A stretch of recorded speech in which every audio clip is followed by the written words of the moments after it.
Hello, and thanks for watching this issue of my eNews. My name is Bob Ferguson, and I represent District 1 on the King County Council. It's a busy time for the King County Council this time of year. We're about to receive Executive Constine's proposed budget. That'll take up most of our deliberations in October and November. So we're addressing a lot of urgent needs on other business before the budget comes over. One that I've had a particular focus on is something you may have read about in the newspapers lately, and that is reports and audits related to our Sheriff's Department that are connected with the review of use of force cases, for example, or citizen complaints regarding deputies.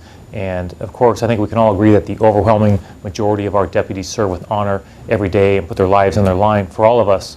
But it's important to make sure that when there are allegations of misconduct, that those are reviewed in a transparent way that's accountable to the public. And back a few years ago, Councilmember Julia Paris and I adopted legislation, proposed and had legislation adopted that created the Office of Law Enforcement Oversight, something called OLEO by an acronym. That department, the OLEO department, recently released a report about those internal reviews of use of force cases and other types of complaints, and the results were troubling.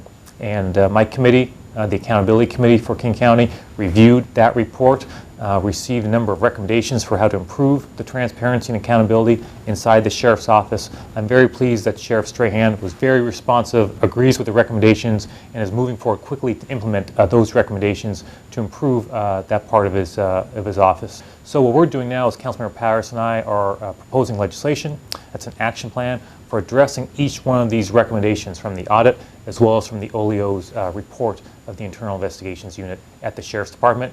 We believe the County Council will be approving that shortly. You can read more about all this in my eNews. It's an important subject, one that I've been deeply involved in for a number of years, and hope to continue to provide increased transparency and accountability for these very important county functions. You'll also see information related to Metro bus service and potential changes to routes.